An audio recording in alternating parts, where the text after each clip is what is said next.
자아가 강한 사람에게는 신앙이 들어가기가 힘들다는 것. 자아, 곧 에고가 없어지는 그 과정에 하나님의 영이 더 충만해진다는 원리가 되죠.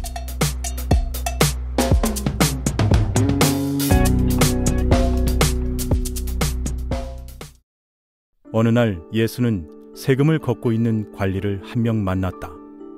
그는 마테오라는 사람이었다. 예수는 그와 이야기를 나누기 시작했다. 마테오는 예수의 말을 이해했고 예수의 가르침을 좋아했다. 그래서 예수를 자기 집으로 초대하여 식사를 대접하기로 했다. 예수가 마테오의 집에 갔을 때 마테오의 친구들도 그 집에 초대를 받아 도착했다. 그들은 세금을 걷는 관리들과 유대교를 믿지 않는 사람들이었다. 그러나 예수는 그들을 멸시하지 않았고 제자들과 함께 식탁에 자리를 잡고 앉았다. 그 광경을 본 유대교의 정통주의자들이 예수의 제자들을 불러내어 비난했다. 당신네 선생이 세금을 걷는 관리들과 유대교를 믿지 않는 무리와 어울려서 함께 식사를 하다니 말이나 되는 소리입니까? 유대교의 정통교리에 따르면 하느님께서는 유대교를 믿지 않는 사람들과 친교를 이루는 것을 금지하셨다. 그들의 말을 전해들은 예수는 대꾸했다. 모든 것이 정상적이고 건강한 사람에게는 의사가 필요 없지만 병든 사람에게는 의사가 필요합니다. 나는 제사보다 사랑을 더 원한다 라고 말씀하신 하느님의 뜻을 잘 깨닫지 않으면 안 됩니다. 하느님은 자신에게 바칠 제사를 요구하는 것이 아니라 오로지 사람들이 서로 사랑하기만을 요구하는 것입니다. 나는 스스로 정통주의자로 자처하는 사람들에게는 믿음을 바꾸도록 가르칠 수가 없습니다. 그러나 스스로 믿음이 없다고 자처하는 사람들에게는 진리를 가르쳐 줄 수가 있습니다. 유대교 전통법의 전문가인 정통주의자들이 예루살렘을 떠나 예수가 있는 곳에 간 적이 있다. 그들은 예수의 제자들뿐만 아니라 예수 자신도 물로 손을 씻지도 않은 채 빵을 먹고 있는 모습을 보았다. 그들은 예수를 심하게 비난하기 시작했다. 그들은 유대교의 전통에 따라 그릇과 접시를 물로 씻는 방법에 관한 규정을 엄격하게 지켰고 물로 제대로 씻은 그릇과 접시가 아니면 절대로 식사에 사용하지 않았기 때문이다. 또한 그들은 시장에서 돌아온 뒤에는 먼저 몸을 물로 씻지 않으면 절대 아무것도 먹지 않았다. 그래서 전통법의 전문가들은 예수에게 물었다. 당신은 어째서 유대교 전통에 따라서 살지 않고 또한 물로 씻지도 않은 손으로 빵을 집어서 먹는 것입니까? 그러자 예수는 이렇게 대답했다. 당신들은 당신들의 교회 전통을 따른다는 것을 구실로 삼아 하느님의 계명을 거스르고 있지 않습니까? 자기 아버지와 어머니를 공경하라는 것은 하느님의 계명입니다. 그러나 당신들이 그 계명을 왜곡한 결과 나는 부모님께 드리던 것을 하느님께 바친다는 말을 이제는 누구나 할 수 있게 되었습니다. 그리고 그런 말을 하는 사람은 누구나 자기 부모를 돌볼 필요가 없게 되는 것입니다. 당신들은 이런 식으로 교회 전통을 앞세워서 하느님의 계명을 어기고 있습니다. 당신들은 사람들을 속이는 무리에 불과합니다. 이사야 예언자는 당신들에 관해서 이미 참으로 옳은 말을 했습니다. 이 백성은 마음은 나에게서 저 멀리 떨어져 있으면서도 오로지 형식적으로만 내 앞에 엎드려 기도하고 입으로만 나를 찬미한다. 나에 대한 그들의 두려움이란 그들이 기억하고 살았는 사람의 전통에 따른 것에 불과하다. 그러므로 나는 이 백성에게 놀랍고도 매우 특이한 일이 일어나게 할 것이다. 지혜로운 사람들의 지혜가 사라질 것이며 지혜를 생각하는 사람들의 명석함이 무디어질 것이다. 영원하신 그분의 눈을 속여서 자신의 각종 욕심을 감추려 드는 사람들, 그리고 어둠 속에서 못된 짓을 하는 사람들은 재앙을 받을 것이다. 이러한 이사야 예언자의 말은 바로 당신들에게도 적용되는 것입니다. 하느님은 외형적인 청결을 요구하지 않고 오로지 다른 사람들에 대한 동정과 사랑만을 요구하는 것입니다. 그런데 당신들은 하느님의 법에서 중요한 하느님의 계명은 저버리고 잔을 물로 씻는 일 따위의 인간적 전통에만 매달리고 있는 것입니다. 예수는 외형에만 치우친 예식은 모두 해롭고 교회의 그러한 전통 그 자체가 나쁜 것이라고 가르친 것이다. 교회의 전통이 사랑의 가장 중요한 행위를 못하게 방해한다는 것이었다. 반갑습니다, 여러분. 잘 지내셨습니까? 이제 5월도 다 가고 6월이 되면서 더위가 더 크게 올 것 같습니다. 올 더위는 상당히 심하다고 하는데 여러분들 건강 조심하시길 바랍니다. 오늘도 이어서 우리 계속 하나님의 뜻과 예수의 삶을 분석했던 한 인간이자 신앙인이자 또 종교가이자 사상가인 톨스토이가 바라본 복음에 대한 이야기들을 이어서 한번 또 연결해서 생각하고 찾아보도록 하겠습니다. 자, 톨스토이 복음서 오늘은 2장 챕터 2로 갑니다. 제목을 타이틀을 전통과 본질이라고 제가 좀 대조적으로 이렇게 잡아봤습니다. 함께 보고 있는 톨스토이 복음서 43쪽에서 47쪽의 내용이고요. 이 본문은 마태복음 9장 9절에서부터 13절에 있는 이야기와 마태복음 7장 1절에서 13절에 있는 그 사람의 전통, 하여튼 계속 논쟁이 일어나는 이야기들을 모아 놓았습니다. 오늘 함께 이렇게 나눠볼 본문은 사실은 톨스토이 사상이나 철학이 분명히 나타나 있다고 하는 부분입니다. 사실은 톨스토이는 그 신의 나라는 너희 안에 있다라든가 참회로 또 우리가 지금 보고 있는 이 복음서에서 자신의 신앙인으로서 또 한 종교인으로서의 삶을 잘 정리하는 사상들이 일괄되게 나와 있습니다. 좀 더 다시 한번 더 짚어보고 가면 톨스토이는 그 종교적인 형식보다는 실천적인 사랑을 아주 중시합니다. 그래서 지금 여기서 이 땅에서 하나님 나라를 좀 만들고 싶어 했던 마음들인 것 같아요. 그리고 제도화된 종교에 대해서 비판을 합니다. 그래서 교리 비판서를 쓸 정도로 톨스토이는 생각이 아주 강하게 있죠. 그리고 외형, 외모, 외식보다는 내면적인 진정성을 중요시하는 것이 톨스토이 사상입니다. 오늘 이런 사상이 함께 오늘 볼 본문에 많이 나타납니다. 자, 이제 본문에서 여러분 다 보셨으니까 한 절 한 절 또 함께 좀 더 깊이 있게 한번 생각해 보겠습니다. 먼저 첫 번째 제가 우선순위라고 했는데 본문에는 이렇게 나와 있습니다. 나는 제사보다 사랑을 더 원한다. 오로지 사람들이 서로 사랑하기만을 요구하는 것입니다. 라고 되어 있습니다. 사실 톨스토이는 앞서 말했듯이 외형적인 것보다는 실제적인 이 땅에서의 예수님의 삶과 하나님의 뜻이 이루어지는 걸 원하잖아요. 그 부분을 잘 이렇게 표현해 놓은 겁니다. 그래서 교회의 전통에 의해서 종교화된 그런 교회의 관습, 종교의 관습을 좀 거부하고 싶어 하고, 그 다음에 종교의 그 의식적인 면으로 인해서 형식적인 예배나 그리고 의례 같은 것들을 좀 벗어나고 싶어 합니다. 그리고 어디로 가느냐? 결국에는 실천적으로 사랑을 표현하는, 마치 사랑은 명사가 아니고 동사라고 표현하는 것 같은 그런 모습을 갖기를 원합니다. 그래서 나라는 존재가 이 땅에서 삶을 살아가는데 사랑을 표현하는 존재가 되기를 원하시는 거죠. 그 모습이 오늘 이 본문에 나와 있는 것이죠. 그래서 서로 사랑하기만을 요구하는 것이다 라고 이야기를 합니다.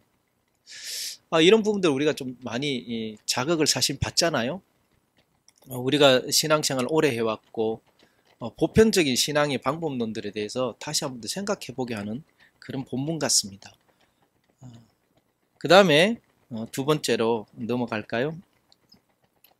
제가 겸손한 자라고 했는데 본문에는 스스로 믿음이 없다고 자처하는 자들에게 진리를 가르쳐 줄 수 있다. 이 말은 이제 앞쪽에는 뭐라고 할 수 있겠습니까? 믿음이 스스로 있다고 생각하는 사람에는 안 된다는 거죠.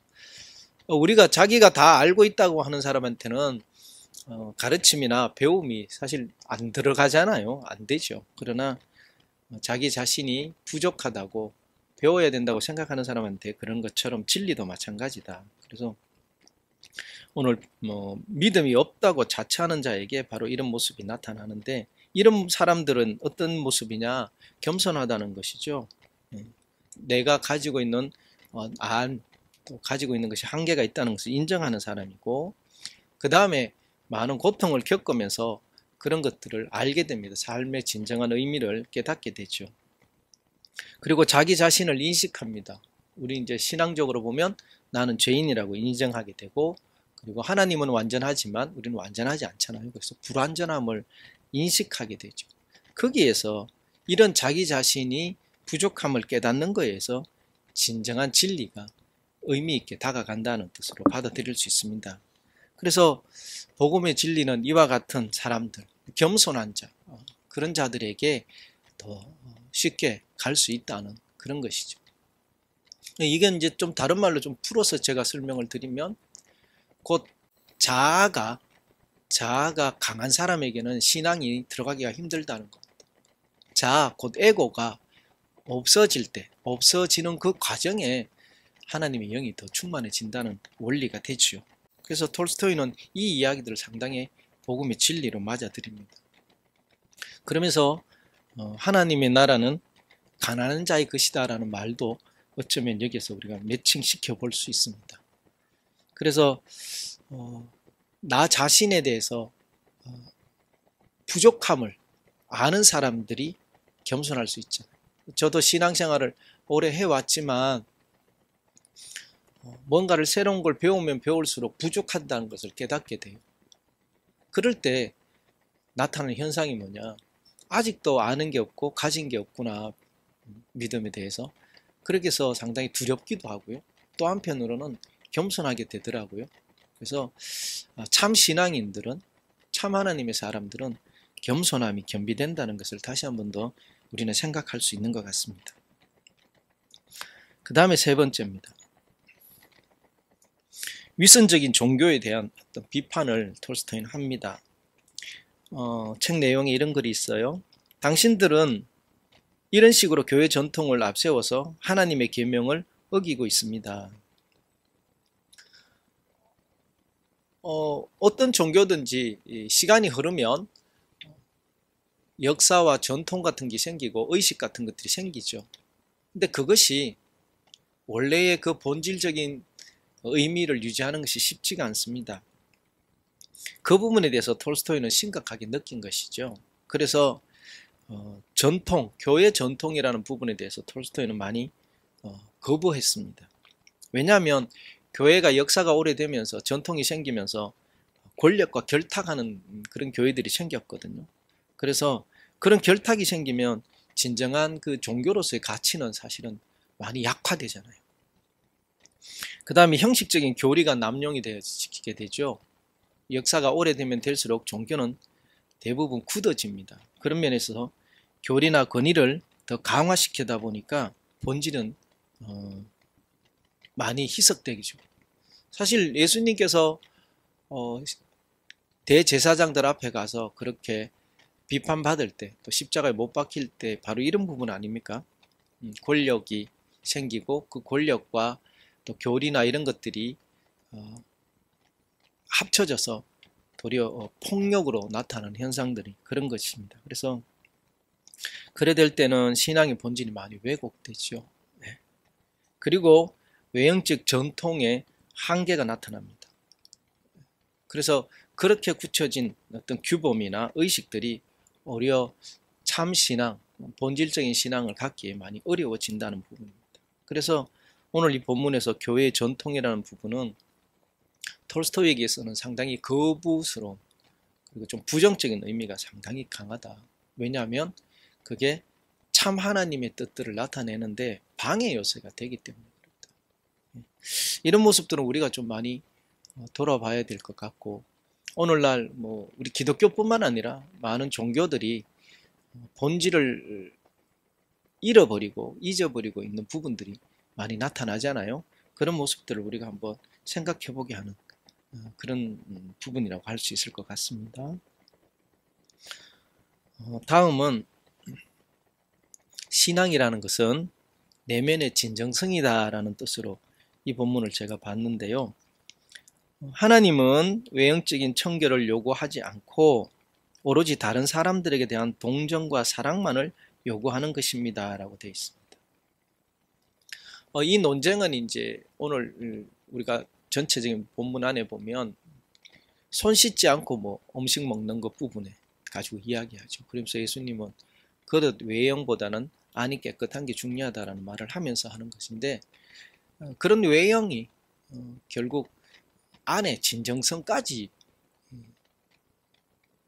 부정이 되어지면 안 된다는 말을 하는 것이죠. 그래서 진정한 신앙이라는 것은 외형적인 부분보다는 인간 내면의 존재 자체의 모습. 그래서 성경에도 보면 하나님이 온전한 것 같이 우리도 온전하라고 말을 하는 것이 그런 면인 것 같아요. 그래서 내면의 진실됨이 좀 나타나야 된다. 그래서 마음이 순수하고 그런 의도와 진정성을 가지는 것이 필요하고, 그것이 바깥으로 표현되어지는 것이 사랑으로 나타나게 되죠. 그래서 타인과의 관계로 잘 연결되고, 그렇게 타인과의 관계가 연결되니까 공동체가 회복이 되죠. 그래서 너로만 유지되어지는 게 아니라 우리가 되어지는 현상을 만들 수 있는 것이죠. 바로 그런 부분이 이 땅에 하나님의 나라를 만들어가는 요소라고 저는 생각해요. 그리고 이런 생각들을 가지게 되는 그런 사람들에 의해서 삶의 변화가 일어나게 되어서 신앙이 진짜 우리에게 들어오면, 하나님의 영이 진짜 우리에게 들어오면 이런 놀라운 동정과 사랑으로 인해서 우리 모두가, 공동체가 회복되는 일이 벌어지죠. 예전에도 한번 제가 말씀드린 걸로 기억나는데, 진짜 하나님의 나라는, 천국은 어떤 모습이어야 할까 할 때 저는 사실은 그런 생각하거든요. 사자들이 어린 양과 뛰놀고 독사굴에 어린이가 손 넣어도 물지 않는 세상. 말이 안 되는 것 같은 그런 세상이지만 하나님의 나라가 하늘에서와 같이 땅에서 이루어지기를 바라는 그 바람을 우리가 가진다면 우리는 충분히 애쓰며 살 가치가 있지 않을까 생각합니다. 제가 이 부분에 대해서 좀 많이 생각을 하게 되었는데, 오늘날 우리가 사회가 많이 어렵고 힘듭니다. 그렇죠? 학생들이 학교에서 공부를 배우는 것도 뭘 위해서 배우는지를 다시 한번 물어보고 싶고요. 우리가 세상에서 삶을 살아가면서 삶의 목적이 무엇인지도 좀 묻고 싶어요. 그런 부분에 있어서 우리는 내면의 모습보다는 외형에 많이 치중되어 있는 것이죠. 그래서 내면의 진정성, 존재의 진전한 의미보다는 외형적인 게 상당히 많이 치중되어 있다. 그런 모습들이 경쟁으로 나타나고 다툼으로 나타나고, 지금은 뭐 전쟁이 온 세계 인류에 많이 나타나는 그런 모습들까지 오지 않았나 생각합니다. 그래서 진정한 신앙의 역할이 뭘까? 참 신앙은 어떤 역할을 해야 될까를 다시 생각해 보게 하는 그런 본문이었던 것 같습니다. 이제 다섯 번째로 가겠습니다. 종교란 어떤 역할을 해야 될까? 인간을 자유롭게 해야 된다라는 것입니다. 책 내용에 이런 글이 있습니다. 교회의 전통이 사랑의 가장 중요한 행위를 못하게 방해한다. 전통이라는 것은 좋자고 만든 것인데 그것이 도리어 가장 진리, 본질인 하나님의 뜻, 하나님의 사랑을 이 땅에 방해한다는 말을 하는 것이죠. 다시 말해서 종교적인 속박이 있다는 거예요. 그래서 진정한 종교는 그런 속박 없어야 된다, 해방되어야 된다는 것을 톨스토이는 이야기합니다. 그래서 형식적인 규율이나 의무에서 좀 벗어나서 진정한 자유를 추구할 수 있어야 되고, 그리고 양심이라는 것이 들어와야 된다. 사실은 우리 기독교에서 이 양심이란 단어를 쓰기가 좀 모호할지 모르겠지만 우리는 하나님의 영이란 단어로도 쓸 수가 있거든요. 그냥 일반적인 용어를 쓰면 양심이 됩니다. 그래서 양심은 하나님이 주신 건데 그런 부분들이 들어와서 내면을 더 아름다운 사람으로 만들 수 있거든요. 그래서 양심의 자유를 회복해야 되고, 그 양심의 자유를 통해서 사랑이 실천되어져서 완성되어 간다는 것이죠. 그래서 진정한 자유, 양심에 의해서 자유로워짐이, 그 자유로움이 결국은 사랑으로 나타나서 종교적인 삶이 이 땅에서 완성되어진다는 뜻으로 이렇게 볼 수 있다는 것이죠. 사실 이 부분 상당히 저는 와닿았습니다. 우리가 하나님을 사랑한다고 할 때 하나님 사랑하는 게 뭐야? 라고 말하면 이 땅에 사람들을 사랑하는 것으로 하나님의 사랑을 표현한다고 할 수 있거든요. 그런 면에서 톨스토이는 계속해서 반복적으로 사랑을 이야기하고 이 땅에서의 누군가를 향한 지난번 강의처럼 선행을 이야기하고 있다는 것입니다. 그것이 진정한 영적 자유이고 해방의 모습이라고 표현한 것입니다. 이런 모습을 볼 때 종교가 인간에게 자유함을 주지 못한다면 그건 종교로서 다시 생각해야 될 부분이라는 것을 저도 전적으로 동의하게 됩니다. 그래서 진리가 자유케 한다라는 말은 너무나도 중요한 말이라고 생각합니다.